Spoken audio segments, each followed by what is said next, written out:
जय हिंद दोस्तों, मैं आप सभी के बीच लेकर आ गया हूं बीपीएससी टीआरई 3.0 एग्जाम के लिए। ठीक है, ये मैं टेस्ट सीरीज लेकर आ गया हूं आपका किरण पब्लिकेशन का। ठीक है, इसमें मैं जनरल स्टडीज यानी सामान्य अध्ययन से जो 40 क्वेश्चन पूछे जा रहे हैं उसका मैं डिस्कशन करने वाला हूं और इसमें हम पहला सेट लेकर आ गए हैं। ठीक है, ये जो किरण पब्लिकेशन का बुक है उसका मैं पहला सेट लेकर आ गया हूं। तो चलिए स्टार्ट करते हैं। तो देखिए, इसमें पहला क्वेश्चन दोस्तों पूछा गया है कि यदि एक वृत्त की स्पर्श रेखा P बिंदु से वृत्त को A बिंदु पर इस प्रकार स्पर्श करती है कि AP का मान 15 सेमी दिया है और वृत्त की त्रिज्या 8 सेमी है, तो P से दूरी क्या होगी। तो एकदम सिंपल सवाल है, एकदम देखते ही देखते आप इसे सवाल को कर सकते हैं। देखिए, हम बता ही देते हैं आपको। ये देखिए, एक वृत्त इस तरह से बना लीजिएगा आप। ठीक है, और इस पर एक स्पर्श रेखा खींच दीजिएगा। ठीक है, और यहां से P बिंदु मान लीजिएगा, यहाँ पे A मान लीजिएगा, और ये वृत्त का केंद्र आपका, केंद्र से दूरी आपका, इसका त्रिज्या दिया है भाई, कितना त्रिज्या वृत्त का दिया है 8 सेमी। ठीक है, और AP की दूरी दिया है यहाँ पे 15 सेमी। तो ये इसका कर्ण पूछा जा रहा है। ये लंब होता है, ये 90 का कोण बनाता है आपका, तो ये कर्ण कितना हो जाएगा, यानी OP की दूरी पूछा जा रहा है, कितना होगा कर्ण।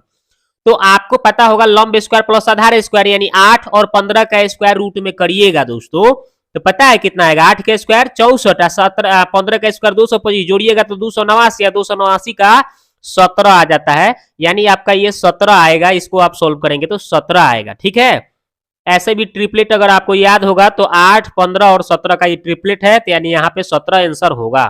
तो देखिए 17 कहाँ है, ऑप्शन नंबर 2 इसका राइट आंसर हो गया। लेकिन तो देख लीजिए, हमने यहाँ पे सोल्व भी कर दिया है। देखिए उसी तरह से ये 15 है, ये 8 है, यहाँ पे आपको निकालना है ओपी की दूरी। तो रूट अंडर क्या हो जाएगा, ये लंब स्क्वायर प्लस आधार स्क्वायर, यानी 8 का स्क्वायर 15 का स्क्वायर। देखिए यहाँ पे हमने सोल्व करके बताया भी है। तो 8 का स्क्वायर 64, 15 का स्क्वायर 225, जोड़े 289, यानी 17 इसका राइट आंसर हो गया। ठीक है,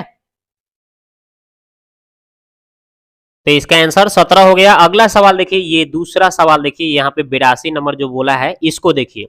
बोला कि एक स्कूल में लड़कों की संख्या और लड़कियों की संख्या का अनुपात दिया है, और ये बोला है कि यदि 20% लड़का और 25% लड़की छात्रवृत्ति उनको मिलता है, और कितने प्रतिशत छात्रों को छात्रवृत्ति नहीं मिलता है, ये पूछा गया है। तो देखिए ऐसे सवाल को बनाते हैं। तो देखिए दोस्तों, हमने इसका सॉल्यूशन कैसे किया है। ये बॉय को हमने बी मान लिया है और गर्ल यानी लड़की को हमने जी मान लिया है। दोनों का अनुपात 3:2 दिया था, तो हम अनुपात को हम x लगा के मान लिए हैं। ठीक है, अब उसमें बोला गया था दोस्तों कि आपका 20% जो था ना, आपका लड़का था जो कि छात्रवृत्ति 20% को मिलता था, तो कितना को नहीं मिलेगा। तो 20% जब छात्रों को छात्रवृत्ति मिल रहा है तो कितना को नहीं मिलेगा, 80%। टोटल 100 होता है तो 80 ना बचिएगा, तो बस ये 80 हो जाएगा। तो ये 80 हमको नहीं निकालना है, तो नहीं वाले के लिए 80 निकालेंगे। ठीक है, तो लड़का कितना माने थे हम, 3x है ना जी। तो इसका हम क्या निकालेंगे, 80% निकालेंगे प्लस, और लड़की को कितना भाई, 25% लड़की को छात्रवृत्ति क्या कर रहा था, मिल रहा था। तो नहीं कितना को मिलेगा भाई, 75% को नहीं मिलेगा। तो 75 क्या करेंगे, लड़की से लड़की का 75% हो जाएगा नहीं मिलने वाले का। तो वही हम लड़की को 2x माने हैं और इसका 75% लिख दिए हैं। ठीक है, अब इसको हम काट कुट किए हैं, 20 चौका 80, 20 25 है, 25 75, 25 चौका है, और इसको फिर 2 से, इसको 2 से काटे हैं तो यहाँ पे 2 आ गया है। ठीक है, तो यहाँ पे 2 आ गया है, ऊपर कितना बच गया भाई, 3 और x बच गया, 3x बटा 2, और इसको हम सोल्व किए कितना, 4 3 12x बटा 5 हो गया। अब इसको आगे सोल्व किए तो 10 लघुत्तम हो गया, तो 5 दूना 10, तो 12 दूना 24 हो गया, 2 5 10, तो 5 से 15 हो गया, जोड़ जाकर कितना आ गया, 39x बटा 10 आ गया। अब हमें परसेंटेज पूछा गया था, तो कैसे भाई, तो टोटल हमें कितना आया भाई, तो 39x बटा 10 इसका आया, किसका, लड़का और लड़की दोनों को छात्रवृत्ति नहीं मिलने वाले का। ठीक है, और इसमें लड़का को हमने 3 माना था, 3x, और लड़की को कितना माना था, 2, तो टोटल कितना हो गया, 3 2 5। ठीक है, 5 नीचे कुल वाला लिख देंगे, नीचे लड़का लड़की मिलाकर, और दोनों का नहीं मिलने वाले का परसेंटेज ऊपर लिख देंगे, गुणे 100 मारेंगे तो हमें पता चल जाएगा कितना को नहीं मिलेगा, कितना परसेंट को। एक से x काट दिए।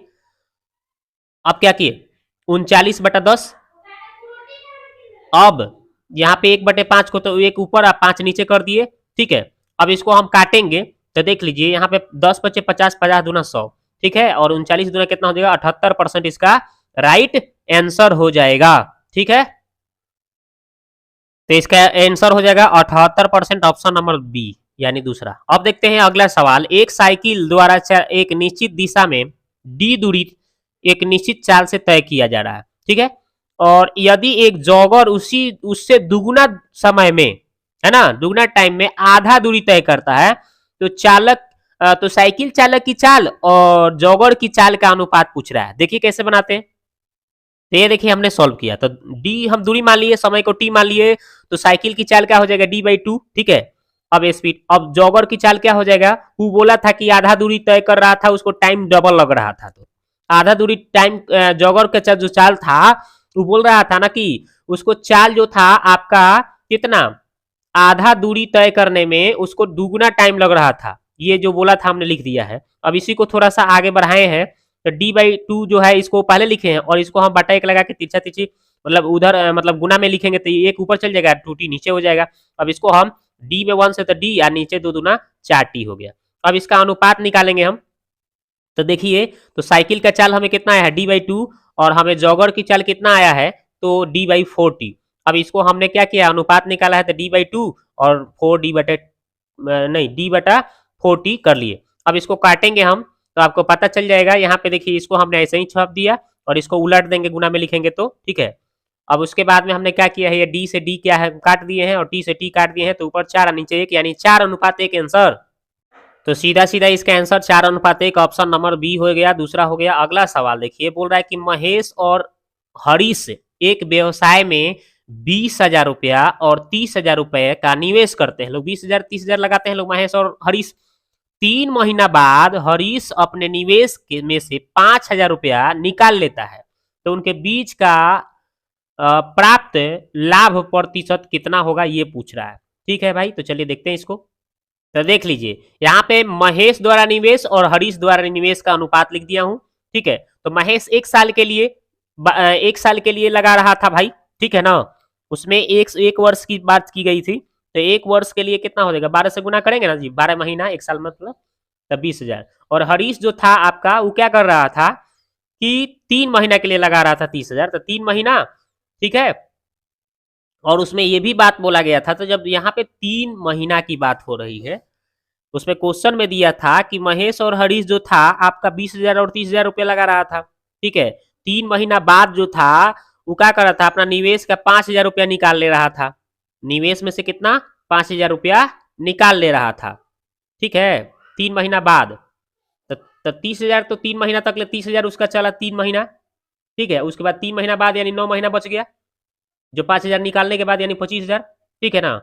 वैसे किया गया है, हरीश में ये सब हुआ है। और महेश का तो वैसे ही 20,000 के 20,000 12 महीना के लिए लगाया गया था। तब 12 से 24, 12 तो ना 24 हो गया, है ना, 240,000 हो जाएगा। उसके बाद यहाँ पे हमने क्या किया है, 3 3 9, है ना जी, 90,000 हो गया, और 25 नवा 225, यानी 225,000 हो गया। अब इसको जब हमने सॉल्व किया तो इसको हमने इतना ही लिख दिया, और इन दोनों को जोड़ जाकर इतना आ गया, 3 सोना से 3 सोना काट दिया, तो 240, यहाँ 315। अब फिर काटेंगे, ठीक है, 5 से काटेंगे तो 16 बार में, इधर 21 बार में कट गया। अब हमें 16 अनुपात कितना आ गया भाई, 21 आ गया, 16:21, ठीक है। तो हमसे वही तो अनुपात पूछा गया था, लाभ का निवेश का लाभ का अनुपात पूछा गया था, तो 16:21 आंसर हो जाएगा। तो यही सवाल था इसका, देखिए आंसर दिखाते हैं आपको।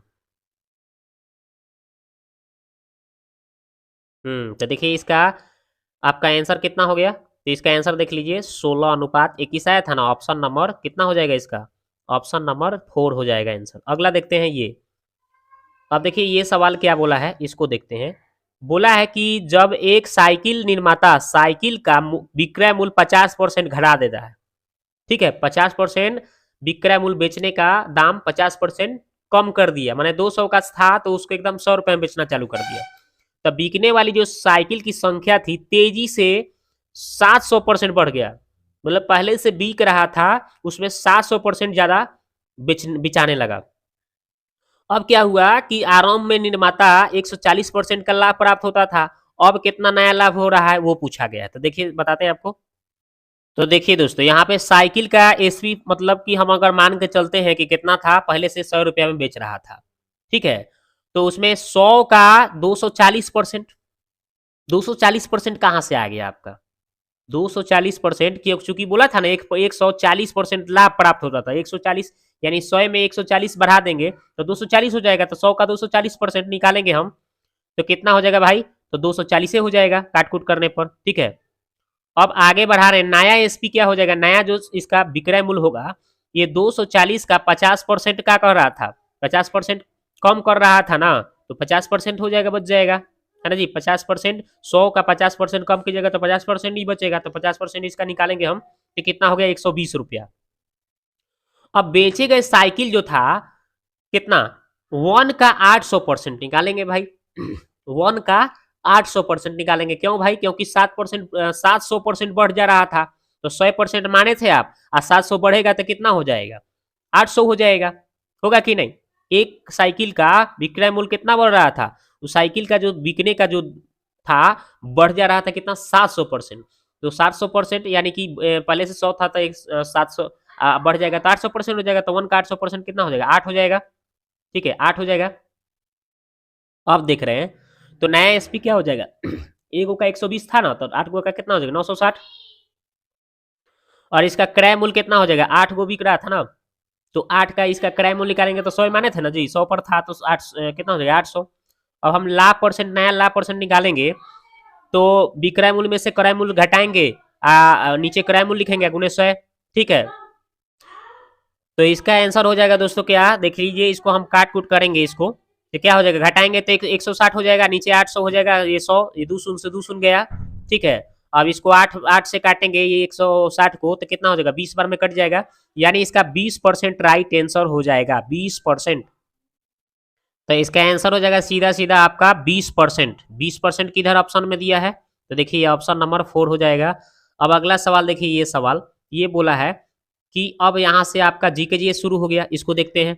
ठीक है, तो जीके जीएस इस यहाँ से हम शुरुआत करते हैं, चलिए देखते हैं। तो देखिए बोला गया है यहाँ पे कि मिश्रित कृषि की मुख्य विशेषता क्या है, तो आपका मिश्रित कृषि की पूछा जा रहा है। ठीक है, तो मिश्रित कृषि की मुख्य विशेषता पूछा गया है। ठीक है, क्वेश्चन नंबर कितना है, 86। तो इसका आंसर क्या हो जाएगा दोस्तों, तो इसका आंसर हो जाएगा ऑप्शन नंबर 4 जो है ना, ये हो जाएगा इसका आंसर, कि पशुपालन के साथ साथ फसलों की भी खेती करिएगा, इसी को कहा जाता है मिश्रित खेती का मुख्य विशेषता। ठीक है, अगला सवाल है कि चार्ल्स बैबेज द्वारा डिजाइन किया गया पहला यांत्रिक कंप्यूटर किस नाम से जाना जाता है। तो चार्ल्स बैबेज कंप्यूटर के पिता भी हैं, और ये पहला कंप्यूटर का यांत्रिक कंप्यूटर जो बनाए थे उसका क्या नाम था, ये पूछा गया है। तो इसका आंसर हो जाएगा दोस्तों आपका एनालिटिक इंजन बोला गया है। ठीक है, तो 87 हो गया। अब देखते हैं 88 नंबर क्वेश्चन, ये देखिए 88 नंबर क्वेश्चन क्या बोला है, इसको देखिए। ठीक है, हम थोड़ा और छोटा कर लेते हैं, हाँ चलिए। ये बोल रहा है कि इनमें से कौन सा संगठन जलवायु परिवर्तन के प्राकृतिक, राजनीतिक एवं आर्थिक प्रभावों के साथ साथ इनका उद्देश्य वैज्ञानिक दृष्टिकोण प्रदान करता है। तो इसका आंसर हो जाएगा दोस्तों ऑप्शन नंबर 3 हो जाएगा, इंटरनेशनल यूनियन फॉर कंजर्वेशन। ठीक है, यही इसका आंसर हो जाएगा। अब 88 हो गया, अब देखते हैं 89। ई बोल रहा है 89 में कि डीआरडीओ द्वारा विकसित रोबोट का क्या नाम है जो खतरनाक वस्तुओं को पता लगाने, उन्हें यांत्रिक करने और नष्ट करने के लिए उपयोग में लाया जाता है। तो इसका आंसर हो जाएगा दोस्तों ऑप्शन नंबर 4 हो जाएगा दक्ष इसका नाम था, क्या नाम था, दक्ष रोबोट। ठीक है, 1942 में भारतीय कांग्रेस की ओर से निम्नलिखित में किसने सबसे पहले भारत छोड़ो प्रस्ताव का मसौदा तैयार किया था। तो किसने किया था भाई, तो देखिए इसका आंसर क्या हो जाएगा, किसने किया था, तो देखिए इसका आंसर हो जाएगा आपका कौन सा, तो इसका आंसर हो जाएगा ऑप्शन नंबर 1 जो है महात्मा गांधी ने किया था भारत छोड़ो आंदोलन का। अगला क्वेश्चन है कि सबसे पहले और सबसे पुराना अंतर सरकारी संगठन कौन सा है, तो भाई कौन सा है, तो इसका आंसर हो जाएगा दोस्तों ऑप्शन नंबर आपका, इसका ऑप्शन नंबर कौन सा हो जाएगा 4, सेंट्रल कमीशन फॉर नेविगेशन। ठीक है। 92 नंबर देखिए, भगत सिंह और बकुटेश्वर दत्त ने दिल्ली केंद्रीय विधानसभा में स्मोक बम फेंके, किसका विरोध कर रहे थे? किसका विरोध कर रहे थे? तो देखिए इसका हम देखते हैं। तो देखिए, तो इसमें कौन कौन सा ऑप्शन दिया था ये भी थोड़ा देख लिया जाए। 92 नंबर क्वेश्चन था, तो 92 का, हाँ देखिए यहाँ पे इसका ऑप्शन यहाँ पे दिया गया है। यहाँ पे सब चारों ऑप्शन दिया गया है, देख लीजिए। तो इसका आंसर हो जाएगा option number A, trade dispute bill and public safety bill. ठीक है, यही इसका आंसर हो जाएगा। अगला है, प्रतिरोध का ऐसा मात्रक की, तो आपको पता होगा ओम होता है। प्रतिरोध का ऐसा मात्रक कोई पूछता है तो ओम बताइएगा, और आवेश का कोई मात्रक पूछेगा तो कूलम बता दीजिएगा। ठीक है, आवेश का कोई मात्रक पूछेगा तो कूलम बताइएगा। और सीमेंस जो होता है विद्युत चालन का मात्रक होता है। सीमेंस किसका मात्रक होता है? विद्युत चालक का। ओम प्रतिरोध का, कूलम आवेश का होता है। ठीक है, ये आप याद रखेंगे। तो यहां से हमने और भी क्वेश्चन का आंसर बता दिया। ठीक है, अब देखते हैं अगला सवाल। ये देखिए, निम्नलिखित में से कौन सा भारतीय रिजर्व बैंक आरबीआई का कार्य नहीं है? आरबीआई का काम कौन नहीं है भाई? तो यह प्रतिभूति बाजार के विकास को बढ़ावा देता है, ये काम नहीं है। बल्कि ये सब है, करेंसी नोट जारी करता है, ठीक है, वाणिज्य बैंक को आरक्षित नगदी अभिरक्षक करता है, ठीक है, सरकारी बैंकिंग आवश्यकताओं का प्रबंध करता है, ये भी ठीक है। लेकिन ये चौथा जो है कि प्रतिभूति बाजार के विकास को बढ़ावा देता है, ये नहीं होगा। ठीक है, अगला सवाल क्या है देखिए। अगला बोला कि निम्नलिखित में से किस सेमी हाई स्पीड ट्रेन 18 के नाम से भी जाना जाता है? तो इसका आंसर हो जाएगा दोस्तों ऑप्शन नंबर 4 हो जाएगा, वंदे भारत एक्सप्रेस को जाना जाता है। ठीक है, तो इसको एकदम याद रखना है कि सेमी हाई स्पीड ट्रेन 18 के नाम से किसको जाना जाता है? तो वंदे भारत एक्सप्रेस को। आगे है कि माइक्रोफोन डॉट रूपांतरित करता है। तो माइक्रोफोन क्या रूपांतरण करता है भाई? तो आपको पता होना चाहिए कि माइक्रोफोन ध्वनि को एक छोटे विद्युत प्रवाह में परिवर्तित करता है। तो इसका आंसर कौन हो जाएगा आपका? तो ऑप्शन नंबर 4 दिख रहा है, ध्वनि ऊर्जा को विद्युत ऊर्जा में कन्वर्ट करता है। ठीक है, तो इसका ऑप्शन नंबर कितना हो जाएगा? 4। अगला है कि भारत में बचत बैंक खाते पर दी जाने वाली ब्याज दर डॉट के द्वारा निर्धारित की जाती है। तो किसके द्वारा निर्धारित की जाती है? तो संबंधित बैंक के द्वारा निर्धारित की जाती है। अगला है कि हमारे शरीर में प्रोटीन की कमी से कौन सा रोग होता है? तो क्वाशियोरकर रोग हो जाएगा, क्वाशियोरकर रोग हो जाएगा। ठीक है, अगला सवाल देखते हैं हम। ये देखिए, अब 99 नंबर क्वेश्चन हम देखते हैं। यहाँ पे देखिए 99 नंबर क्वेश्चन। चलिए, तो यहाँ पे 99 नंबर क्वेश्चन क्या है? बोला कि निम्नलिखित में से कौन सा तत्व कमरे के ताप पर द्रव रूप में रहता है? पारा का नाम सुने हैं? यही तो होता है। पारा जो होता है कमरे के ताप पर द्रव रूप में रहता है, ये धातु है। अगर यही आपसे अधातु पूछ दे तो ब्रोमीन बताइएगा। ठीक है, धातु पूछेगा कि द्रव रूप में रहता है कमरे के ताप पर, तो आपको पारा बताना है, और धातु पूछेगा तो ब्रोमीन बताना है। ठीक है, अगला सवाल। दिए गए विकल्पों में से उन संख्याओं को चयन कीजिए जो निम्नलिखित श्रेणी के प्रश्न चिन्ह के स्थान पर आएगा। ठीक है, तो इसके प्रश्न चिन्ह के स्थान पर क्या आएगा? तो देखिए इस तरह से ये सवाल सीरीज दिया है, और यहाँ पे प्रश्न चिन्ह के स्थान पे क्या क्या आंसर होगा ये पूछा गया है। तो चलिए इसको सॉल्व करके दिखाते हैं। तो देख लीजिए यहाँ पे सॉल्व किए हैं। तो सीरीज कुछ कैसे कैसे चल रहा था, आप तो देख ही लिए थे कि कैसे कैसे उसमें सीरीज दिया गया था। उस सीरीज को हमें क्या करना था? इसको बनाना था। तो ऐसे कुछ दिया था, सीरीज 2, फिर 0, फिर 10, फिर कितना दिया था? फिर 2, फिर 30, फिर 6, ऐसे डॉट डॉट दिया था। ठीक है, तो हमने पहले किस सीरीज का 2, 10, 20, 2, 10, 30 ऐसे जो जा रहा है ना, इस सीरीज को हम पहले सॉल्व कर ले रहे हैं। ठीक है, तो देखिए 2, 10, 30, 68 है ना, और यहाँ पे जो आएगा हमने लिख दिया है 130 आएगा। ठीक है, इसके बीच में 8 का अंतर, इसके बीच में 20 का, इसमें 38 और इसमें 62 का अंतर था।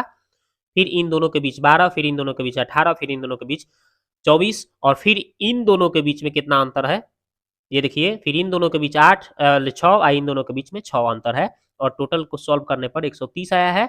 और दूसरा जो सीरीज था 0 था, 6 था, 12 था और यहाँ पे जो खाली स्थान था वहाँ पे 20 हो जाएगा। कैसे? देखिए 2 गो बढ़ा है, 2 गो और बढ़ गया तो 6 गो हो गया, फिर 2 गो और मतलब 2, 4, 6, 8 ऐसे बढ़ते जा रहा है।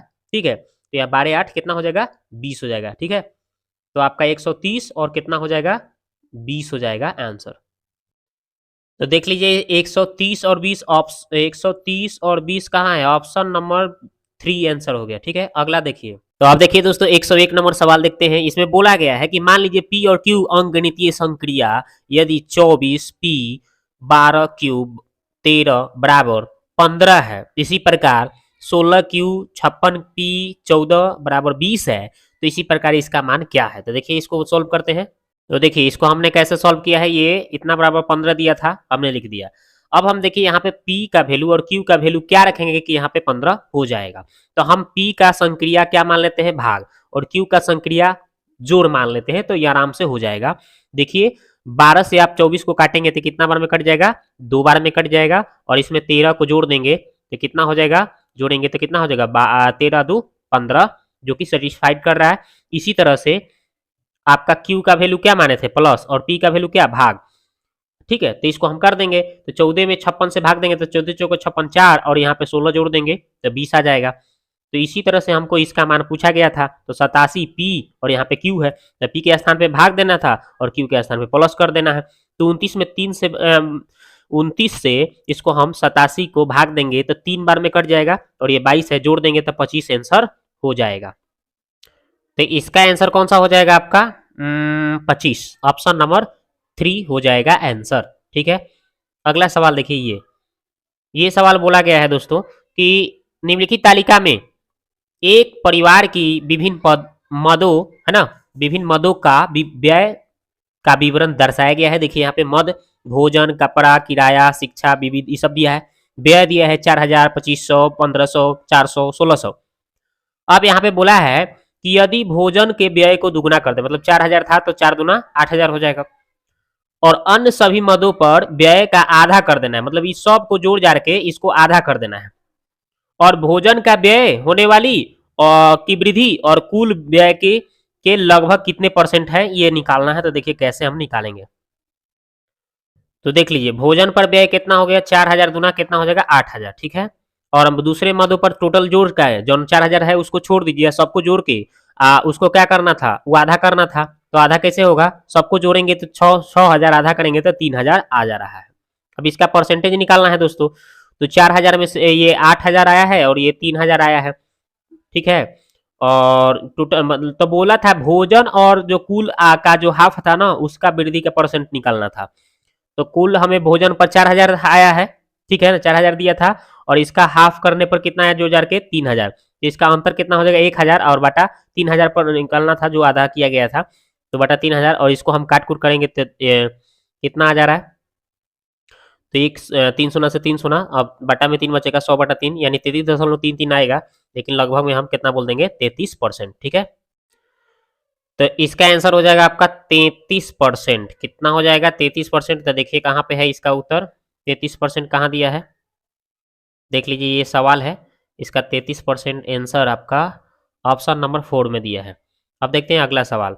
ये बोला है कि किसी परीक्षा में एक कक्षा के छात्रों द्वारा प्राप्त अंक नीचे दिया गया है। ये सब देखिए अंक दिए गए हैं।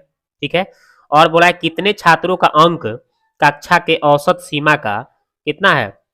+2 बटा -2 के अंदर आ रहा है। तो 3 गो का आएगा, कैसे आएगा देखिए। तो देखिए दोस्तों हमने क्या किया है, कक्षा का औसत स्कोर निकाले हैं, ए मान लिए हैं, इसको टोटल जितना भी था वो सबको जोड़ दिए, 8 गो था तो 8 से भाग दे देंगे हम। तो कितना? 168, 8 से भाग देंगे तो 21 आ जाएगा। अब हम क्या करेंगे? छात्रों की संख्या जितना स्कोर A+2 और A-2 करना था। ठीक है, तो हमें इसके बीच में 3 गो आएगा। कै गो आएगा? इसके बीच में जब इसको सॉल्व करेंगे, ए के स्थान पे 21 धर के रखेंगे और इसको सॉल्व करेंगे तो इसके बीच में कौन कौन सा कितना अंक आएगा भाई? तो 3 गो आएगा। ठीक है, इसके बीच में हमें इसको अगर हम सॉल्व कर कर देखेंगे तो 3 गो आएगा। तो इसका आंसर दोस्तों क्या हो जाएगा? इसका 3 हो जाएगा। तो देखिए कहाँ है ऑप्शन में? Option number 2। अब अगला सवाल देखिए, ये देखिए ये बोल रहा है दोस्तों कि 20 प्रेक्षणों, क्या बोल रहा है कि 20 प्रेक्षणों का माध्य इतना दिया है। ठीक है, तो इसका कुल योग निकाल लेंगे, 20 गुने कितना कर देंगे, इसको जब हम मल्टीप्लाई करेंगे 22.5 से तो 450 आ जाएगा। ठीक है, और फिर बोल रहा है कि एक प्रेक्षण को गलती से 25 के बजाय आपको कितना -25 लिख दिया, तो इन दोनों को जोड़ देंगे तो कितना हो जाएगा, 50 हो जाएगा कुल। ठीक है, अब इसको नोट किया गया, तो इसमें सही बोल रहा है माध्य, माध्य निकालना है तो ये दो है तो दोनों को जोड़ देंगे हम। ठीक है, तो यहाँ 450 और ये 50 जोड़ेंगे तो कितना हो जाएगा, 500 हो जाएगा। और 500 को हम कितना से, तो 500 को जैसे ही हम 20 से भाग दे देंगे, 500 को कितना से भाग देना है, 20 से भाग देना है, तो ये शून्य से ये शून्य कट गया और ये 25 दूना 50, कितना आ जाएगा भाई, 25 इसका राइट आंसर हो जाएगा। अब अगला सवाल देखते हैं, ये देखिए, तो अगला सवाल क्या है, अब यहाँ से स्टार्ट हो गया कौन सी, तो आपका स्टार्ट हो गया यहाँ से जीके जीएस। ठीक है, तो चलिए इसको जीके जीएस को देखते हैं हम। ठीक है, तो 105 नंबर क्वेश्चन दोस्तों बोला गया है आपका, क्या बोला है कि कुतुब मीनार के पास स्थित कौन सी मस्जिद के बारे में यह माना जाता है कि वह दिल्ली में बनने वाली पहली मस्जिद थी। तो इसका कौन सा उत्तर हो जाएगा दोस्तों, तो देखिए यहाँ पे ऑप्शन दिया गया है ना, अदीना मस्जिद, शाही आताला मस्जिद, नाखुदा मस्जिद, कुतुब कुतुल इस्लाम मस्जिद। तो कुतुल जो इस्लाम मस्जिद है ना, यही इसका कौतुल कौतुल है, कौतुल इस्लाम मस्जिद जो है यही इसका आंसर हो जाएगा। अब अगला सवाल देखते हैं, ये देखिए, तो ये बोला है कि पलासी के युद्ध में ब्रिटिश ईस्ट इंडिया कंपनी के सैन्य दल का नेतृत्व किसने किया था, किसने किया था भाई, तो इसका आंसर हो जाएगा रॉबर्ट क्लाइव, रॉबर्ट क्लाइव ने किया था। 106 हो गया। 107, भारतीय संविधान का कौन सा संशोधन मौलिक अधिकार के रूप में संपत्ति के अधिकार के उन्मूलन से संबंधित है, तो इसका आंसर हो जाएगा 44वां संशोधन। ठीक है, तो 44वां संविधान संशोधन जो है ना, यही इसका आंसर हो जाएगा 44वें संविधान संशोधन द्वारा। ठीक है, अगला सवाल है कि भारतीय संविधान निम्नलिखित में से कौन से मौलिक अधिकार की गारंटी नहीं देता है, तो कौन सा नहीं देता है, तो व्यवसाय का अधिकार का ये गारंटी नहीं देता है, सब चीज देता है, स्वाधीनता का अधिकार, समानता, धार्मिकता, ये सब देता है, लेकिन आपका व्यवसाय का अधिकार नहीं है। अगला है, निम्नलिखित में से किसने कभी भी भारतीय राष्ट्रीय कांग्रेस की अध्यक्षता नहीं की है, तो कौन ऐसा इंसान है जो आपका भारतीय राष्ट्रीय कांग्रेस की अध्यक्षता कभी नहीं किया है भाई, तो इसका आंसर हो जाएगा ऑप्शन नंबर बी, आपका भीमराव अंबेडकर ये नहीं किए हैं। अगला है कि क्लेमेंट एटली जो बाद में ब्रिटेन के प्रधानमंत्री बने, डॉडट के सदस्य के रूप में भारत आए थे, किसके रूप में भारत आए थे, तो ये साइमन कमीशन के रूप में भारत आए थे। ठीक है, तो चलिए 110 हो गया। अब देखते हैं 111 नंबर,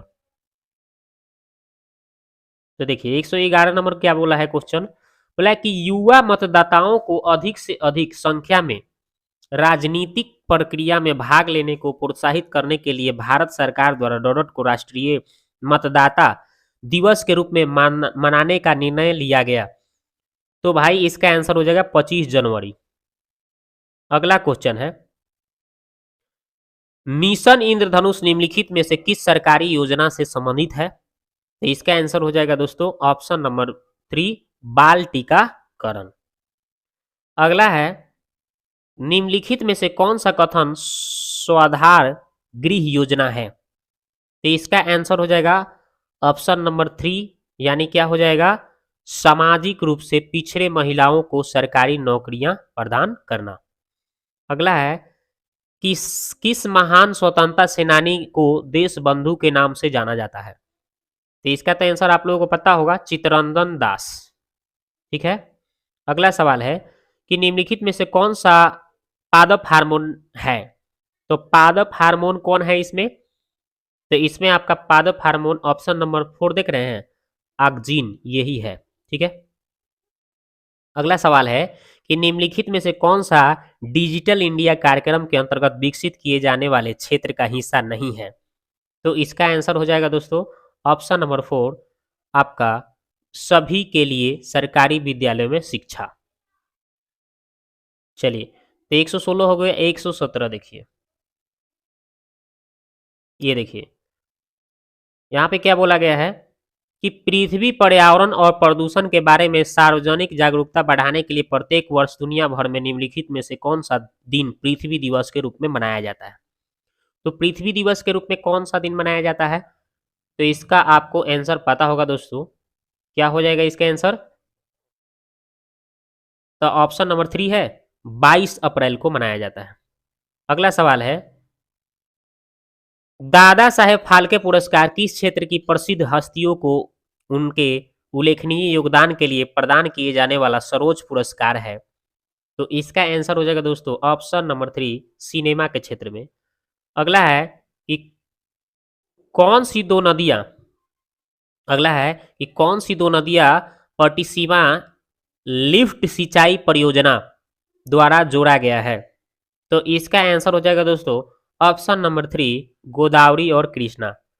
अगला सवाल है, निम्नलिखित में से किस इमारत का निर्माण प्रथम विश्व युद्ध में बलिदान देने वाले अविभाजित भारत के सैनिकों के युद्ध स्मारक के रूप में किया गया। तो इसका आंसर हो जाएगा दोस्तों ऑप्शन नंबर 2 इंडिया गेट। ठीक है, तो दोस्तों ये वीडियो आपको कैसा लगा आप उसमें कमेंट करें। हमने आपको 40 क्वेश्चन इसमें जनरल स्टडीज का कंप्लीट कराया, फर्स्ट सेट लेकर आया। तो इसमें आप कमेंट बॉक्स में डिमांड कर सकते हैं कि आगे भी सेट चाहिए या नहीं चाहिए। ठीक है।